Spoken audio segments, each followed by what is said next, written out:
Selamat pagi. Assalamualaikum warahmatullahi wabarakatuh. Salam sejahtera untuk kita semua. Kita lanjut dengan matematika 2 di pertemuan ke-7. Ya, jadi saya mempersiapkan dari pertemuan kemarin tambah pertemuan hari ini untuk melengkapi pertemuan ke-8 minggu depan, itu yang terkait dengan integrasi besaran-besaran vektor atau medan.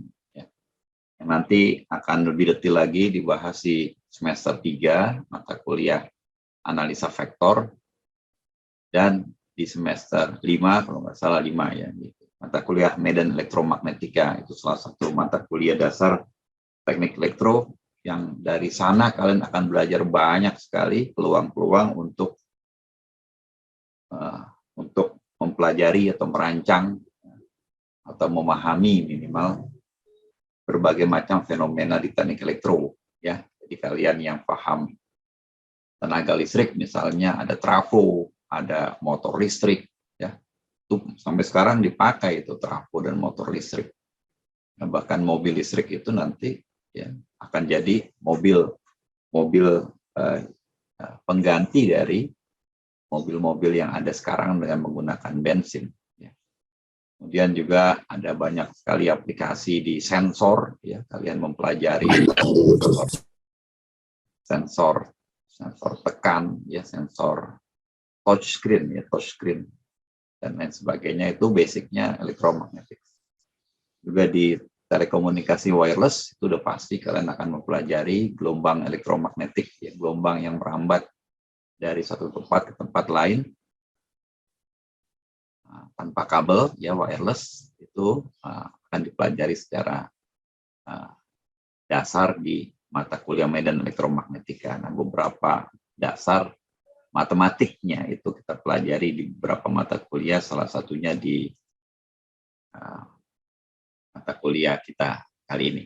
Ya. Hari ini saya akan membahas tentang koordinat polar. Ya. Di minggu lalu, 2 minggu, 3 minggu lalu, kalian sudah sejak zaman dahulu lah ya sudah mempelajari koordinat kartesian, ya, kartesius. Ya, kartesius itu kan kalau 2 dimensi dia sederhana aja begini, sumbu X, sumbu Y, ya. Kalian tahu nanti titiknya ada di mana. Oh, ada di sini, Pak. Katakanlah di sini titiknya di 5,0, X-nya 5, Y-nya 0, ya. Kalau di sini kebalikannya, misalnya X-nya 0, Y-nya 4. Nah, kalian bisa taruh di sini, berarti ya, katakanlah 6,3, ya, atau di sini, ya. Kalau ini tuh yang tadi saya gunakan selalu itu namanya kuadran 1. Kuadran 1 nanti kita akan banyak belajar juga. Kalau di sini saya putus-putuskan, ya. Nah, titik yang tadi saya taruh di sini saya pakai warna lainnya. Ya, di sini ini namanya kuadran 4, ya, kuadran 4. Kuadran 4. Bisa pakai 4 Arabic, bisa 4 Romawi.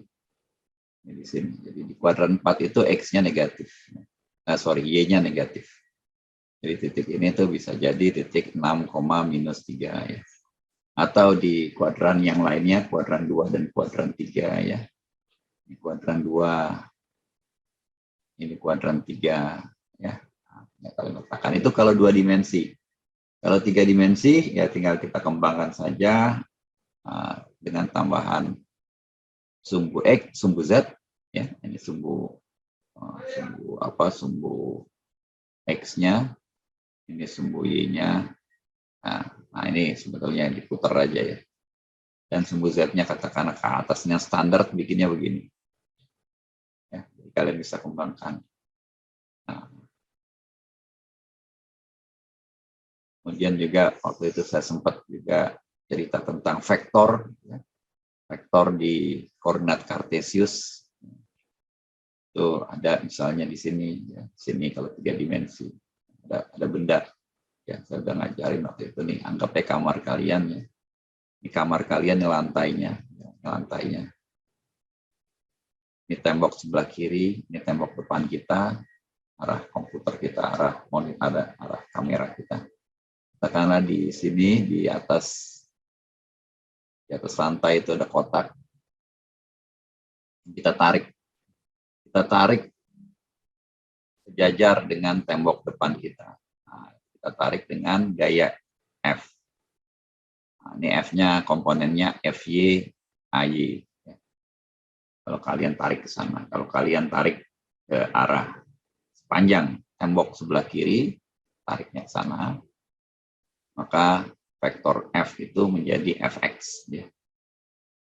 Nah, AX. Kalau kalian angkat, ke atas tentu ya, atas diangkat tuh gini. Nah, maka F vektornya itu Fz, AZ. Ya. Kalau kalian mau pakai gaya-gaya lain, ya gabungan dari mereka semua. Entah gayanya kalian mau bikin miring, ya serahlah, bebas.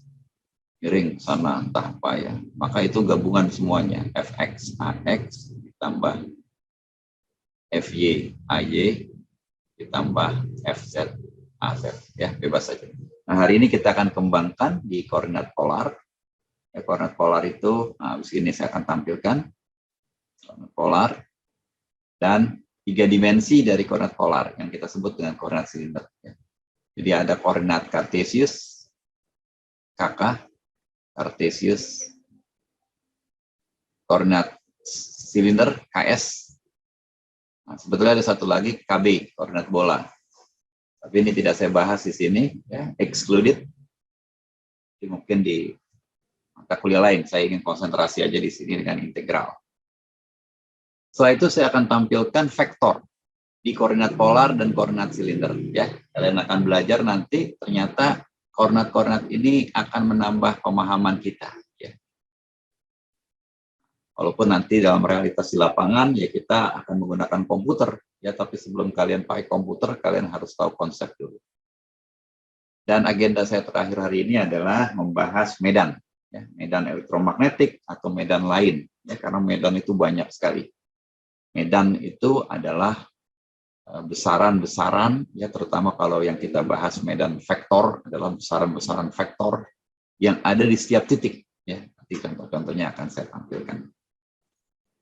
Oke, koordinat polar. Ya, koordinat polar yang kalian lihat di sini sebelah kiri, ya, itu definisi awalnya koordinat Cartesius masih saya gambarkan supaya kalian ada gambaran di sini.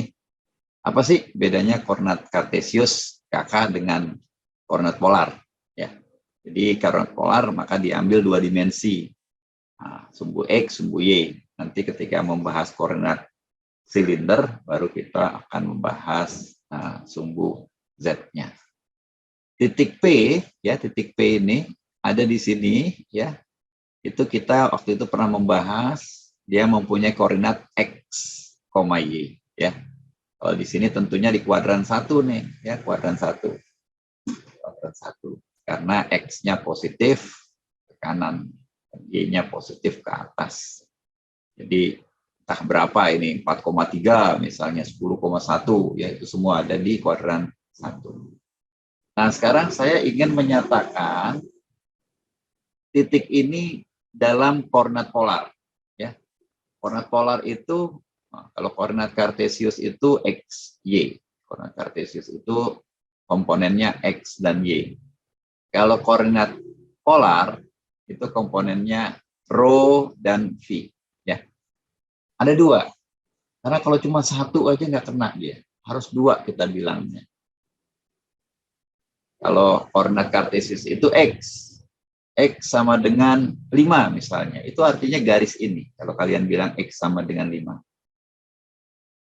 Ini garis ini, dari sangat bawah sana sampai sangat atas sana.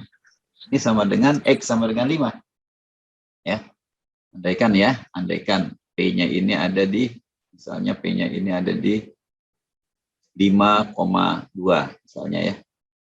Maka kalau kalian hanya bilang P berada pada X sama dengan 5, berarti di sepanjang garis ini P itu. Karena hanya bilang X sama dengan 5. Kalau kalian hanya bilang P berada pada koordinat Y sama dengan 2, oh berarti hanya di sepanjang garis garis horizontal. Ya, saya pakai warna hijau nih buat dua ini ya, dua.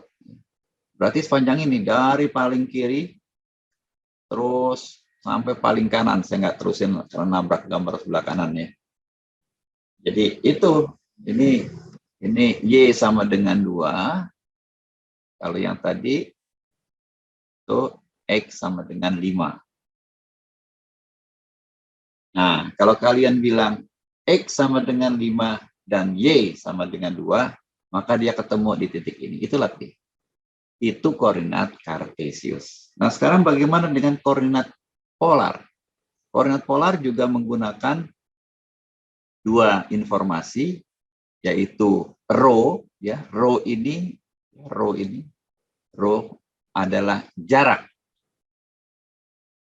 titik P ke titik origin, titik 0. Ya.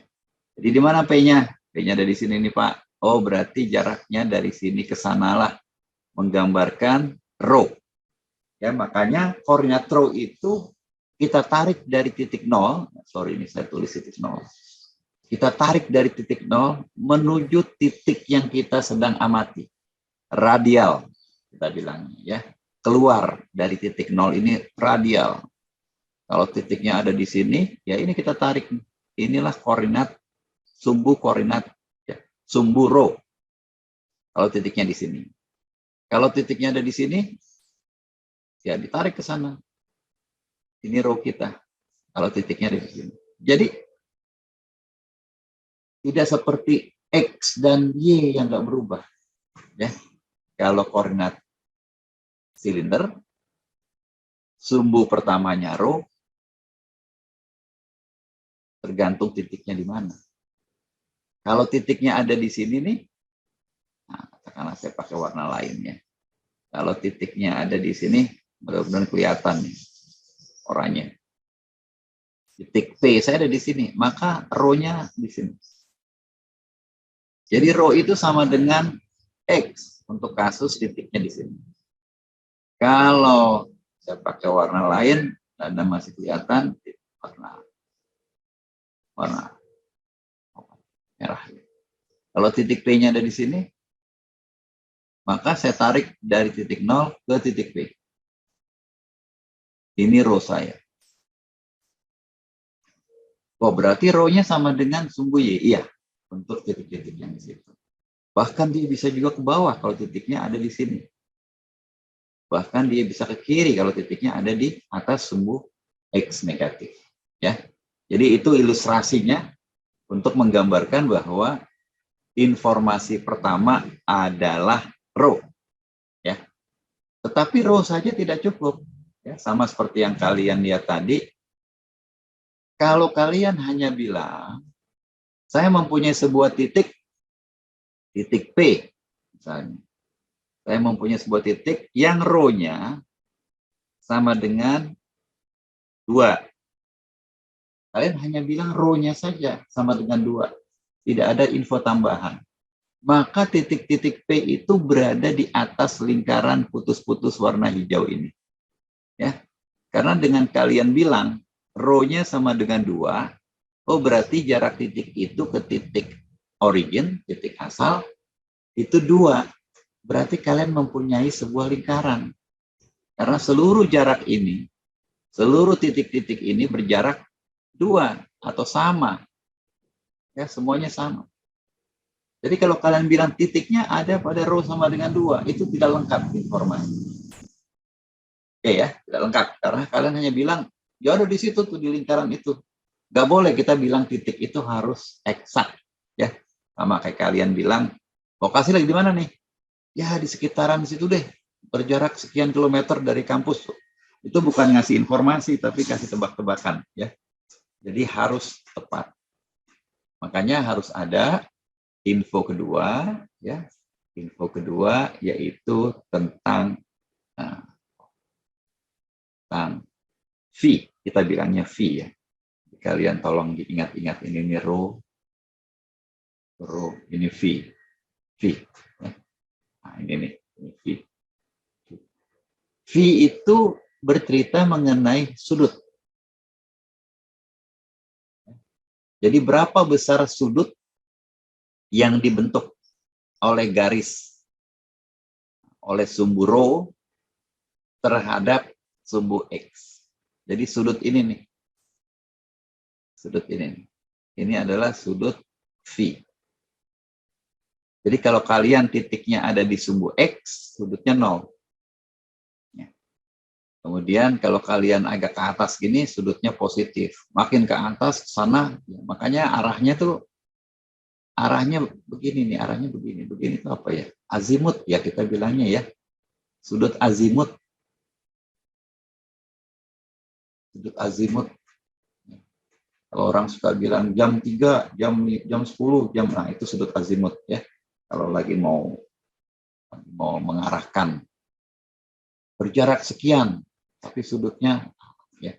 Jadi memang seringkali ini koordinat polar ini sering dipakai buat misalnya buat aplikasi radar, posisi dari sebuah benda. Azimut kita bilangnya ya. Jadi sumbu X ini azimutnya 0. Ya, kalau kalian ada di sini nih sepanjang sumbu X, ini di sini ini V-nya 0. Kalau kalian ada di sumbu Y, berapa sudutnya? 90 derajat. Ya. Jadi kalau kalian ada di kuadran 1, ya, kalau di kuadran 1 itu sudutnya antara 0 dan 90 derajat. Nanti kita kembangkan ke kuadran 2, kuadran 3, kuadran 4. Nah, di sini kita kembangkan. Kita bahas standarnya ini dulu ya. Baik. Jadi kalau kalian punya titik P, kalian hanya bilang titik P, Pak, saya punya titik P, Pak. Titik P-nya itu berada pada P sama dengan 60 derajat. Ya maka kalian hanya punya ini 60 misalnya. Itu 60. Ya kurang lebih. Maka kalian hanya bilang titik saya ada di sini nih Pak, garis ini. Itu bukan lokasi. Itu main tebak-tebakan juga ya. Gak bisa.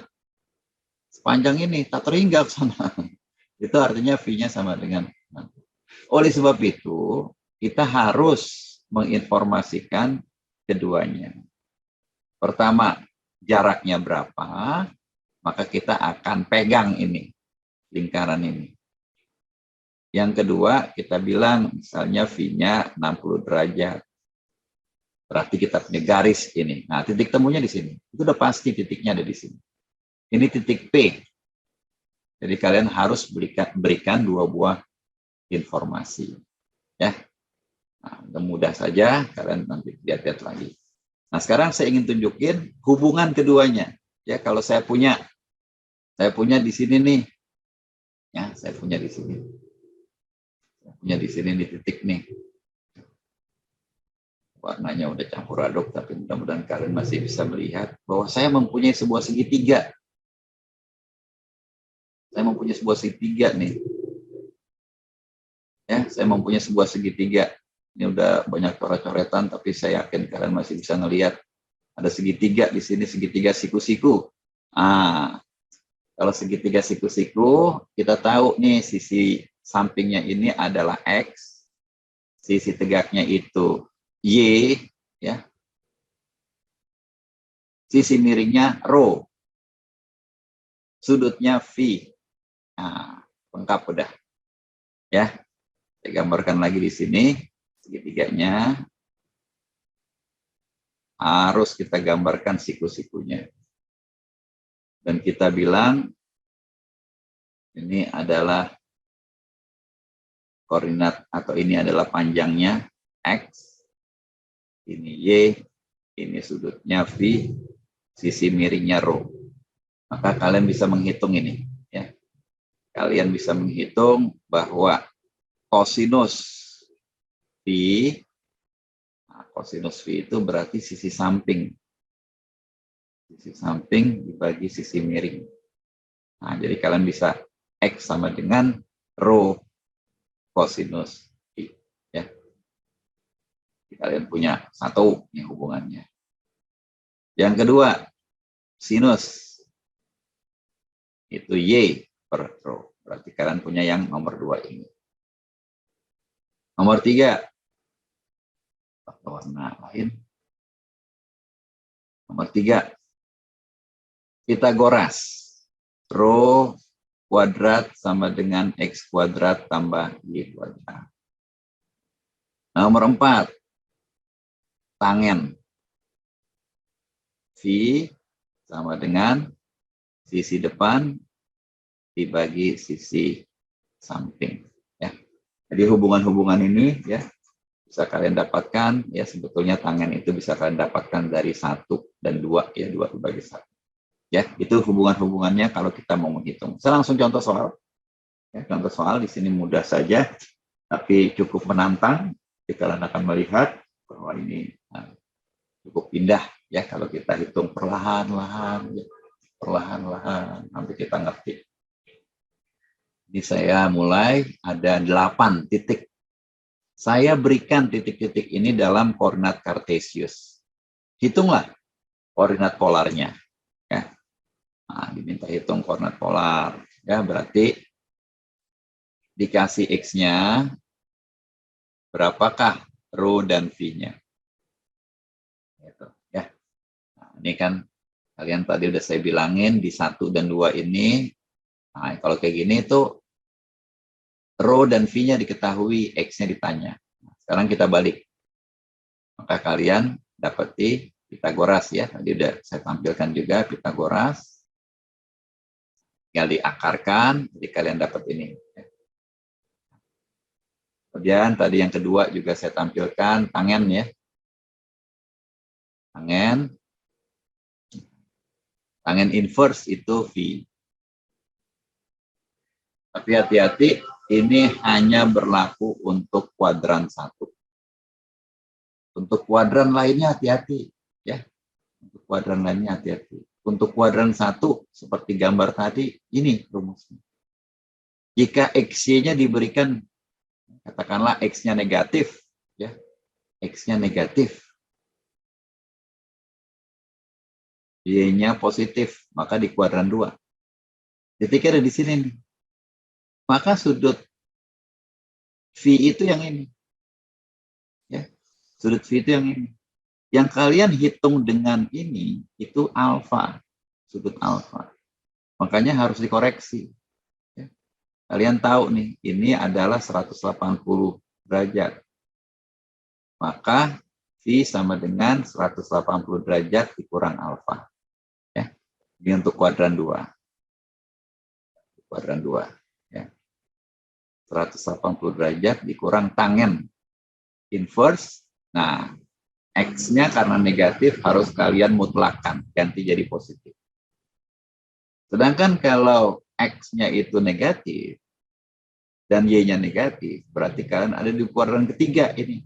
Yang kalian hitung itu alfa ini nih. Nanti. V-nya itu apa? Ya V-nya itu 180 derajat tambah alfa. Ya, tambah. Ini juga harus dimutlakan dua-duanya, tapi karena dua-duanya negatif, saling memutlakan, ya saling menghilangkan.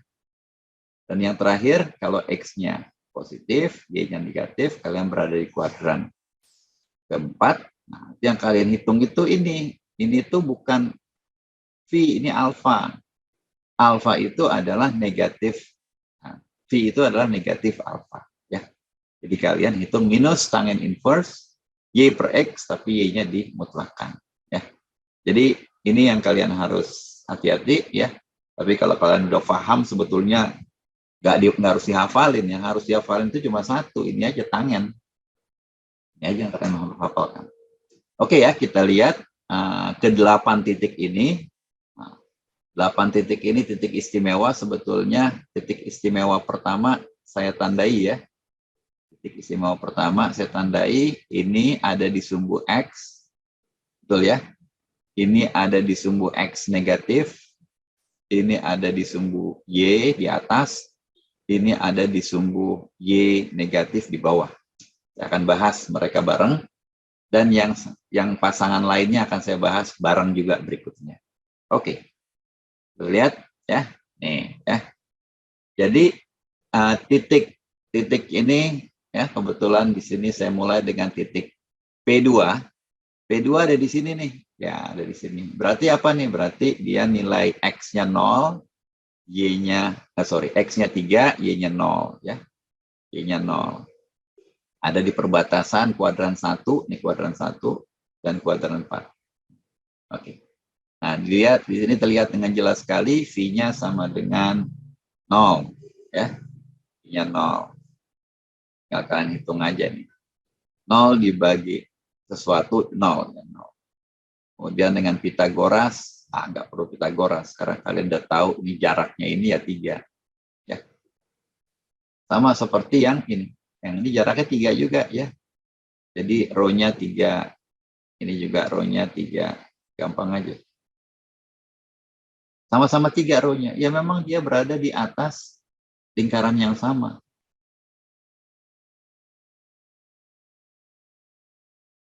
Tapi yang membedakan V-nya. V-nya yang P3, P5 itu 180 derajat ya. Diukurnya dari sumbu X ini. Sana. Nah, sekarang P3 di 04 ya, berarti jaraknya itu 4. Row-nya 4. Sama seperti halnya P7, walaupun negatif di sini row-nya 4 juga.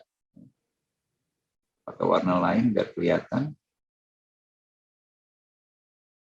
Dia berada pada atas lingkaran, di atas lingkaran yang sama, yaitu lingkaran dengan radius 4. Nah, sekarang sudutnya ya kelihatan dengan jelas sekali kalau kalian bagi ini, tangen inverse tak terhingga, ya, berarti 90 derajat. Dari sini ke sini ya kalian tahu ini 90 derajat. Jadi V-nya 90 derajat, dan yang terakhir P7 berapa V-nya? V-nya nah, kalian mau ngitung begini boleh, berarti 270 derajat, atau kalian balik jadi minus 90. Ya. Itu 4 titik yang pertama. Sekarang kita lanjutkan dengan 4 titik yang kedua. Ya, letaknya di sini, dan kalian juga dengan mudah sekali bisa menghitung Pitagoras. Ini Pitagorasnya, row-nya itu sama dengan 5. Ya. Tinggal hitung aja, 3 kuadrat ditambah 4 kuadrat, diakarkan, akar 255. Di semuanya ini, semuanya sama. Berada pada lingkaran yang sama nih pasti. Ya. Kalian jangan bingung karena sama. Pakai jangka kalian akan dapat. Karena sekarang sudutnya. Ya sudutnya ini kita cuma ngitung satu aja sebetulnya, yang ini aja. Tangennya ya. 4/3. Sorry. Sisi depannya ini kan tangen. Sisi depannya ini 4, sisi sampingnya itu 3. 4/3 itu pakai kalkulator 53,2. Nah, P6 udah di bawah. Udah di bawah, maka negatif. Ini dimutlakan ini kalau kalian mau hitung pelan-pelan. Minus tangen inverse mutlak. Jadi 4/3 juga ini. Ya, 4/3 juga. Tangen inverse 4/3 ya 53,2. Tapi diminuskan. Jadi dengan tanda minus ini kalian di sini ada di sini. Karena inilah garis yang V-nya minus 53,2. Kalau kalian ubah row-nya ya dia hanya bergeser di sini aja. Dan demikian juga halnya yang P4, ya, P4 ada di kuadran 2. Hati-hati kuadran 2 itu kalau kalian hitung dengan rumus tangen, yang kalian dapati ini. Ya. Makanya harus dikurangi, 180 dikurangi itu. Ya, sekali lagi, ini harus dimutlakan. Ini harus mutlak di sini. Ini mutlak di sini, ya. Ini mutlak di sini. Nah, baru benar. Jadi kalian dapati setelah dikurangi 126,8. Dan yang titik terakhir di 8, ya, di sudutnya yang tentu yang ini sudutnya. Jadi 180 ditambah alfa tadi. Nah, ini nggak perlu dimutlakan karena minus 4 dibagi minus 3, minus saling menghilangkan. Ya, jadi kalian dapat. Ya, itu adalah cara perhitungan untuk polar. Sekarang saya lanjut.